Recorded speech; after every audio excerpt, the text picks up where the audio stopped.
use the Terrorism Act to harass people. If you dare challenge your administration, you want to use the Terrorism Act to deal with people who are opposed to your administration. My fellow Kenyans, let us not be deceived. William Ruto has stripped away even the pretense of democracy. What we are witnessing is not the rule of law, but the rule of fear. This is not the behavior of a government that serves its people. This is a machinery of outright dictatorship. Finally, I want to announce to the people of Kenya that tonight I will be traveling to the United States of America to talk to the Kenyans in diaspora and the international community about the state of the nation. I would have wanted to stay in the country at this very difficult time when our people are under siege, but I have engagements that I'm not able to postpone. I have been threatened by people close to William Ruto, who called some of my people today, that they will want to stop me from leaving the country. I have no problem. If you want to come and arrest me at the airport, as you are threatening us, you can go ahead. I don't have a problem. You cannot sell fear to us. You know, even if you sold us fear, we cannot buy. You know, and therefore, as I'm out of the country, unless I'm stopped from going, and if I'm stopped from going, I'm still okay. I'll be here because this is my country. We have made sufficient arrangements with other leaders in the united opposition to create a pool of lawyers to come in through for our young people who are being persecuted on trumped-up charges of terrorism. And I want to explain. I have heard the president saying that people have attacked police stations and the law courts. It was all stage managed by the MP for Kikuyu. How do you explain that people can walk into a police station and they are not armed and take over the police station from armed police officers? How do you go to the courts that are guarded by armed police officers and touch them? All these attacks of vital installations were stage managed by William Ruto through Kimani Ichung'wa to create the opportunity to prefer charges against people using the Anti-Terrorism Act. That is the reality. So nobody has attacked any police station. They were all stage managed by government. And what is happening is history is repeating itself. This is exactly what Moi did in the 80s against the Kikuyu community. After the abortive 1982 coup, he used sedition laws and the clandestine Mwa Kenya movement to profile the community and hound people into court, and they'll be taken by Bernard Chunga after 5 p.m. This is history repeating itself. I want to ask our people to be calm, to be cautious, and to be strong. I want to appeal to our young people, the Gen Zs.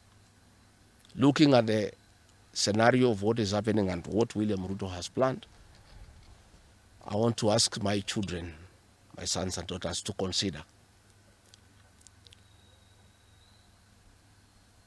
applying the next onslaught against the President William Ruto by getting IDs and registering as voters so that they can deal with William Ruto on the ballot. Because I fear for them. Anytime they go out to the streets, they are killed like chicken. I would like to preserve to us these children. We would like to live with them. We would like to see them grow. And when we look at the desperation of William Ruto and the brutal force he is using against these children and the use of state militias to attack them, I would like to plead with them to consider, to join us, we in the opposition, by registering as voters. And in 2027, we'll be able to get rid of President William Ruto. William Ruto, finally, let me ask you a question. The Kikuyu nation, the Mount Kenya people, you call tribalists every day. These people you are waging war against, their businesses, are the same people who voted for you, even after what you did to them in 2007. They forgave you and considered you as a person they can elect as president. You have turned against the community. You are trying to mobilize other Kenyans to profile them and to fight them, but they have refused. These same people from Mount Kenya have the capacity to support somebody else. It must not be you. And they proved that they are not tribal by voting for you when you are Kalenjin. They can vote for a Kamba. They can vote for a Kisi. They can vote for a Luya. They can vote for a Maasai. That sense of entitlement that you are having to the Mount Kenya vote is misplaced. They voted for you, yes. You betrayed them. You turned against them. They don't have to vote for you again.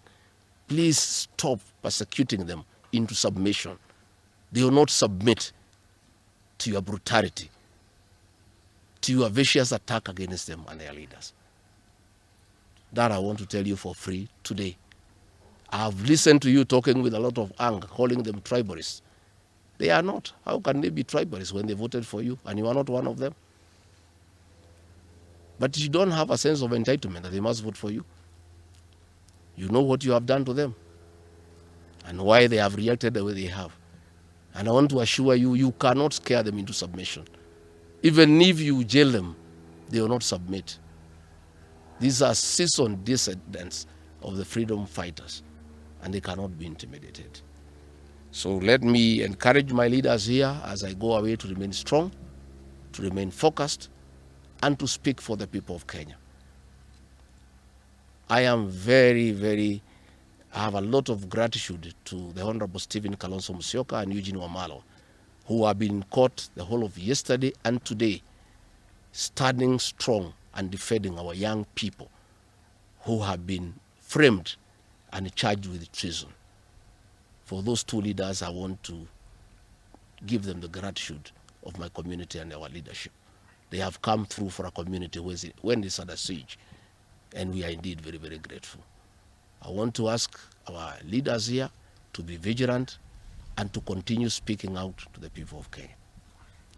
Should the situation get out of hand and I need to cut my trip short and come back to join the other leaders in defending our people and speaking for them, I will gladly do so.